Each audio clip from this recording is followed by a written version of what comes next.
রাখে আল্লাহ মারেখে। রিপনের এক কঠিন অবস্থার মধ্যে তার পরিবারের কেউ ছিল না। আমারও তো বাবা ছিল, আমি তো বাবাকে সেবা করতে পারিনি, তাই আমি যে ওনাকে সেবা করতে পেরেছি, আল্লাহ ওনাকে নেক হায়াত দান করবে, যেন সন্তানদের বাবা হয়ে থাকতে পারে। সন্তানরা তার বাবার খবর নেবে না, বাবার সন্তানদের খবর নেবে না, এই ধরনের কোনো সমাজ আমরা চাই না। বাবা হচ্ছেন বটবৃক্ষ, মা মানে মমতা।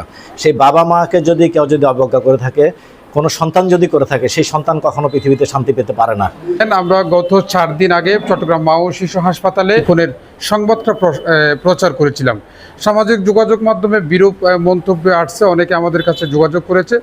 এই রিপন কুমিল্লার বুড়িচং ফির সাতরাফুর ইউনিয়নের 11 নম্বর ওয়ার্ডের বাসিন্দা। তার বউ বাচ্চা সবাই রয়েছে। অসুস্থ হওয়ার পর একজন ব্যক্তি তাকে হাসপাতালে ভর্তি করিয়ে দেওয়ার পরে সে চলে যাওয়ার পর 11 তারিখ থেকে 20 তারিখ পর্যন্ত হাসপাতাল কর্তৃপক্ষের নিবিড় পরিচর্যার মাধ্যমে রিপনকে সুস্থ করে তোলে। তবে দুঃখজনক বিষয় হচ্ছে তার পরিবারের কেউ কিন্তু রিপনকে দেখতে আসেনি। তার সাথে আমরা সেই সময় কথা বলার জন্য চেষ্টা করছি, সেই সময় সে কথা বলতে পারেনি, কথা বলতে অক্ষম ছিল। তখন সে বলেছে তার 2 ছেলে এবং 2 মেয়ে, কিন্তু আজকে আমরা যেটা জানতে পারলাম তার 3 মেয়ে 2 ছেলে রয়েছে এবং তারা সবাই কুমিল্লা থাকেন। চট্টগ্রাম মা ও শিশু হাসপাতালের পরিচালক medical affairs doctor AKM Ashraful Karim, তার থেকে জানতে চাইবো তার কোনো আত্মীয় তাকে দেখতে আসেনি, তার খুব খারাপ অবস্থা ছিল, এমন পরিস্থিতিতে আপনারা তাকে সুস্থ করে তুলেছেন, এই বিষয়ে একটু জানতে চাই। রিপন আমাদের কাছে গত 11 তারিখ এসেছিলেন। আমাদের এখানে ভর্তি করে দেওয়ার পরে আমরা সবচেয়ে যে বিব্রতকর অবস্থায় পড়েছি, আমাদের ডাক্তার নার্স যারা ছিলেন, ওরা সাথে সাথে প্রতিটা রুগীকে আমরা এখানে আসার পরে যেভাবে রিসিভ করা হয়, যেভাবে ট্রিটমেন্ট চালু করা হয়, আমরা সেভাবে ট্রিটমেন্ট চালু করেছি। এরপরে যেটা ওয়ার্ড থেকে আমাদেরকে জানানো হয়েছে যে এই রুগীর কোনো গার্ডিয়ান, অভিভাবক বা কোনো সঙ্গীকে খুঁজে পাওয়া যাচ্ছে না। দীর্ঘ সময় আমরা ওনাদের যে কয়েকটি মোবাইল নাম্বার নিয়েও আমরা যোগাযোগ করেছি, কিন্তু আমরা কোনো সদুত্তর পাইনি। বাবা মা পৃথিবীতে সন্তানদের পৃথিবীতে আনার এবং সন্তান বড় করার সবচেয়ে বড় মাধ্যম হচ্ছে বাবা মা। বাবা হচ্ছেন বটবৃক্ষ, মা মানে ছায়া, মা মানে মমতা। সেই বাবা মাকে কেউ যদি অবজ্ঞা করে থাকে, কোনো সন্তান যদি করে থাকে, সেই সন্তান কখনো পৃথিবীতে শান্তি পেতে পারে না। এই জন্য আমি সবসময় জীবনে যারা আছেন তাদের কাছে আন্তরিকভাবে অনুরোধ করব যে বাবা যখন পৃথিবীতে থাকবে না, তখন বুঝতে পারবেন যে বাবার ছায়া কত বড় ছায়া। বাবার ছায়া যখন চলে যাবে, তখন পৃথিবীতে আর কোনো ছায়া আপনার জন্য ছায়া হয়ে থাকবে না। এবং বাবা মায়ের মনে কষ্ট দেওয়া কোনো সন্তানের জন্য উচিত নয়। বাবা মা অনেক কষ্ট করে সন্তানকে বড় করেন। যখন একজন রুগীকে এভাবে ফেলে চলে যাওয়া হয়, কাউকে পাওয়া যায় না, আমরা আসলে অনেক প্রতিবন্ধকতার সম্মুখীন হয়ে যাই। কারণ এই রুগীর হিস্ট্রি বলার, রিপন একসময় খুবই খারাপ হয়ে গিয়েছিলেন। উনি যে আজকে এইভাবে বসে আছেন, উনি যে এভাবে বসতে পারছেন, কথা বলছেন, এটা আল্লাহর অসীম রহমত এবং আমাদের চিকিৎসক, নার্স, স্বাস্থ্যকর্মী যারা আছে তাদের অক্লান্ত পরিশ্রমের ফসল। রিপন বাড়ি কুমিল্লার বুড়িচংয়ে, চট্টগ্রাম সহ বিভিন্ন জায়গায় জীবনের তাগিদে কাজ করে 2 সন্তান এবং 3 মেয়েকে লালন পালন করে তিনি কাজে ব্যস্ত ছিলেন। হঠাৎ একদিন অসুস্থ হয়ে গেলেন।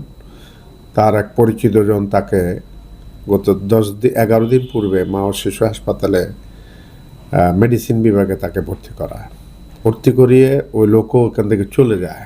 এরপর হঠাৎ তার অবস্থার অবনতি হলে তখন সে কাপড় চোপড় ময়লা করে ফেলে এবং তার এই বাথরুম থেকে শুরু করে সব এখানে হাসপাতালের ম্যাট নষ্ট করে ফেলে। তখনই আমাদের নার্সদের দৃষ্টিগোচরিত হয় যে তার কেউ নাই। এই কয়েকদিন আমাদের নার্সরা তার জন্য পরিচর্যা করে এবং আমাদের নার্সরা নিজেরাই কাপড় কিনে দেয়, তাদেরকে গামছা কিনে দেয় এবং তার খানা দেওয়ার কেউ ছিল না। আমাদের নার্সরা আমাদের হাসপাতালের তরফ থেকে তার জন্য খানার ব্যবস্থা করে এবং বিনামূল্যে আমাদের তরফ থেকে ওষুধ এবং চিকিৎসার ব্যবস্থা চালিয়ে যেতে থাকে। এর পর্যায়ে আমাদের পূর্বধারা পত্রিকা তাকে নিয়ে একটা প্রতিবেদন প্রকাশ করে, কারণ তাকে দেখার জন্য কেউ আসে নাই, কেউ আসছে না। খবর প্রচারের পরেও কিন্তু কেউ আসে নাই। গতকাল হঠাৎ করে ও যেই ভর্তি করিয়েছিলেন তিনি আসলেন। আর 2টা সন্তান এবং 3টা মেয়ে থাকার পরও, স্ত্রী বেঁচে থাকার পরও কেউ তাকে দেখতে আসেনি।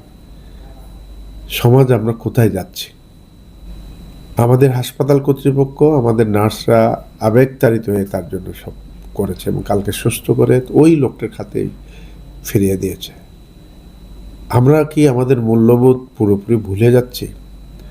আমরা কি আমাদের সন্তানদের পারিবারিক দায়িত্ব, সামাজিক দায়িত্ব এগুলো থেকে দূরে সরিয়ে দিচ্ছে, না তারা নিজে থেকে সরে যাচ্ছে? সময় এসছে আমাদের সমাজকে উদ্বুদ্ধ করার, আমাদের পারিবারিক বন্ধন আরও সুদৃঢ় করার, পারস্পরিক শ্রদ্ধাবোধ, দায়িত্ববোধ বাড়িয়ে দেওয়ার শিক্ষা ব্যবস্থায় এই বিষয়গুলোকে আরও জোরালোভাবে আনতে হবে। মানুষের সমস্যা থাকতে পারে, এটার সমাধানও কিন্তু রয়েছে। সমস্যা যেখানে আছে, আজকে অন্ধকার, আগামীকাল আলো হবে, এটা স্বাভাবিক। রাখে আল্লাহ মা রেখে। আল্লাহ পাক যদি কোনো মানুষকে বাঁচিয়ে রাখতে চায়, তাহলে পৃথিবীর কোনো মানুষ তাকে মৃত্যু দিতে পারবে না। রিপনের একেবারে ক্রান্তিকালে কঠিন অবস্থার মধ্যে তার পরিবারের কেউ ছিল না, হাসপাতাল কর্তৃপক্ষ ছাড়া, যার একেবারে নিবিড় পরিচর্যার মাধ্যমে আজকে রিপনের ভালো অবস্থান হয়েছে। আমি তার কাছ থেকে একটু বক্তব্যটা নিতে চাই, একটু বলবেন। আসসালামু আলাইকুম। আসলে আমার কাছে খুব ভালো লাগছে যে আজকে উনি কথা বলতে পারছে, হাসতে পারছে। আমি যখন প্রথম 13 তারিখে, উনি 11 তারিখ ভর্তি হয়েছে, প্রথম 13 তারিখে যেদিন দেখছিলাম ওনাকে, আমার কেন জানি ওনার প্রতি একটা মায়া আসছে। আমি আমার টিমদেরকে নিয়ে, আমার নার্সদেরকে নিয়ে, আমার মেডিকেলে যারা আছে, এই ওয়ার্ড বয় আছে, সিকিউরিটি আছে, নার্স আছে, সবাইকে নিয়ে একটা চিন্তা করলাম যে ওনাকে যদি ভালোভাবে পরিচর্যা করা যায় তাহলে উনি সুস্থ হয়ে উঠবে। আল্লাহরও অশেষ রহমত আছে, আল্লাহও ওনাকে ফিরে তাকিয়েছেন, আমরাও চেষ্টা করেছি, ইনশাআল্লাহ ভালো হয়েছে। তবে সবচাইতে বেশি মানে আমার কাছে, আমি কথাগুলো বলতে পারি না, আমার তো বাবা নাই, ওনার যখন সন্তান আসে নাই, এটা শুনে আমার কাছে বেশি এফেক্ট, আমার বেশি খারাপ লাগছে যে আমারও তো বাবা ছিল, আমি তো বাবাকে সেবা করতে পারিনি।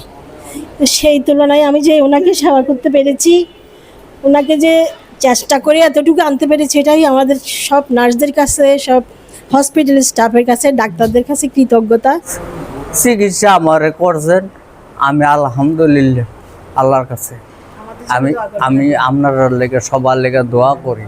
খুব দুঃখ করছে, খুব কষ্টও করছে সবার নিয়া। ভাই, আপনি তাকে ভর্তি করালেন, এরপর চলে গেলেন কেন? ভাই আমার চাকরি আছে, আমি চাকরি বাঁচাইতে হবে, আমি চাকরি, ঠিক আছে, আমার সময়ও নাই, সম্ভাবনা। ওনার সমস্ত পরিবারকে আমি বলছি, ওর ছেলে মেয়ে, ওর ভাই, ওর সব আত্মীয়কে বলছি, আমি প্রত্যেকের ফোন করে করে বলছি, প্রত্যেকের নাম্বার লয়ে ওরা কি বলতে চায়? ওরা দূরে, ওরা আসতে পারে না। আমরা বাবা মায়ের প্রতি শ্রদ্ধাশীল হব, যত্নশীল হব, তাদের প্রতি দায়িত্ব পালন করব।